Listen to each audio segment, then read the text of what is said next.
어? 갑자기 머리가 너무 아픈데요. 잠시만요. 네, 안녕하세요. 반갑습니다. 행복한 학교사 이학준 전도사입니다. 오늘은 내가 끌어안으면 고통이 됩니다. 내가 끌어안으면 고통이 됩니다. 라는 제목으로 여러분들과 함께 이야기를 나누고 싶습니다. 갑자기 머리가 너무 아픈데요. 잠시만요. 참을까? 견딜까? 버틸까? 두통, 타이르지 말고 개보린 하나로. 여러분 진통제 많이 드셔보셨나요? 두통, 치통, 생리통엔 개보린이죠. 여러분 손가락을 다쳐가지고 손가락이 아프다고 가정해봅시다. 제가 지금 아픈 게 아니라요, 그냥 아프다고 한번 생각해봅시다. 그러면 진통제를 먹어야죠. 저는 약을 먹을 때 이런 생각을 했습니다.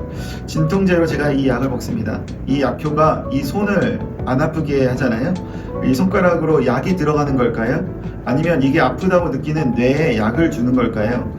이게 뭐 볼마서 먹는 항생제는 손가락에 이제 바르지만 이게 아프다고 통증을 느끼는 뇌를 진정시키는 약이 곧 진통제라는 거죠. 재밌지 않나요? 어떤 통증은 말이죠, 환각 통증이라고도 하는데요. 예를 들어서 다리가 사고로 인해서 절단되었다고 생각해 봅시다. 다리 무릎 위로 절단이 됐어요. 그런데 이 사람은 뭘 느끼냐면요, 무릎이 아프고 발끝까지 시리다고 느끼는 거예요. 지금 현재 없어요. 다리가 없는데, 잘려져서 없는데 그 밤새 시달린다는 거예요. 왜 어떻게 시달리냐면 발가락이 시리다는 거죠. 어디가 아프다고요? 발가락이 시리다고 느끼는 것, 뇌가 통증을 느끼고 있는 거예요. 이걸 상상통이라고 하는데요. 그러면 약을 어떻게 해야 될까요? 잘려져 버린 다리에 약을 줄 수는 없잖아요. 뇌를 진정시키는 약을 먹는다는 거예요. 다시 말해서 우리의 삶의 아픔을 느끼고 우리의 삶의 고통을 느낄 때 어디가 진정되어야 되는가? 그것은 우리의 마음과 우리의 영혼과 또 우리의 뇌가 진정을 해야 된다는 거예요. 그러면 아프다고 느끼는 그 아픔이 사라지는 거예요. 그런 의미에서 우리가 하나님 앞에 매일 예배하고 기도하고 찬양하는 거죠. 여러분들이 아침마다 드리는 이 아침 경건회가 그런 역할을 할 수 있다는 거예요. 현실의 고통과 아픔이 하나님의 은혜, 하나님의 능력으로서 우리가 통증으로 느끼지 않고 승리할 수 있다는 거를 말하는 거예요. 그래서 우리는 문제가 있고 고민이 있을 때 목사님이나 전도사님하고 이야기해요. 그러면은 목사님하고 전도사님 뭐라고 이야기하냐면 기도하라고 합니다. 그리고 기도를 해줍니다. 그럼 이렇게 생각할 수도 있어요. 문제를 해결을 해야지 뭔 기도를 합니까? 라고 생각할 수 있습니다. 여러분, 기도를 하면 어떤 일이 벌어지는지 아시나요? 문제를 문제로 보지 않는 침착함과 여유와 하나님께 뜻을 맡길 수 있는 은혜라는 게 생기게 되는 거예요.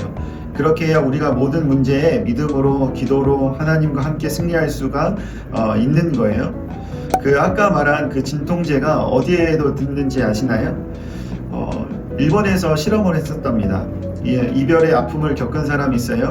시련의 아픔이요. 그런데 이 이별의 아픔과 시련의 아픔을 겪은 사람한테 우리가 먹는 개보린 그 진통제를 준 거예요. 이별에서 아프면 어디가 아픈 거예요? 가슴이 아프죠. 마음이 아픈 거예요. 근데 문제는 이 통증 약을 먹었는데 이 통증이 사라진다는 거죠. 물론 플라시보 효과라고 해서 사실 거기에 쓰이는 약이 아닌데 배가 아파 배탈이 나는 거, 머리가 아픈데도 소화제를 줘서 이게 머리 아플 때 먹는 약이야, 그러면 낫는다는 거잖아요. 왜 그럴까요?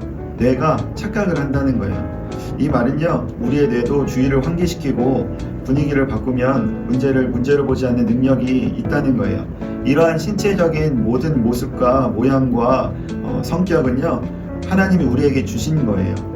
사랑하는 여러분의 삶의 위기와 또한 어려움이 있을 때 우리는 필사적으로 하나님 앞에 나아가서 하나님의 은혜로 현재의 통증과 아픔과 고통을 그렇게 고통으로 느끼지 않도록 이렇게 기도해야 돼요. 하나님, 제게 은혜를 주세요. 그러면 여유가 생기는 거예요.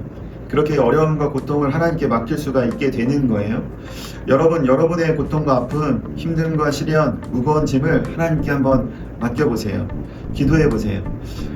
안 그러면 내가 다 끌어안아야 되는 거예요. 그럼 그 순간부터 그것은 고통이 되는 거죠. 하나님은 오늘 고통과 아픔, 어려움과 힘듦이라는 무거운 짐을 지고 있는 여러분들에게 이렇게 말씀하십니다. 수고하고 무거운 짐진 자들아, 다 내게로 오라. 내가 너희를 쉬게 하리라. 사랑하는 여러분, 언제까지 내 힘으로 감당하지 못하는 고통스러운 상황과 어려움을 그리고 내가 해결할 수 없는 수많은 문제들을 무겁게 짐처럼 어깨에 메고 살 것인가요?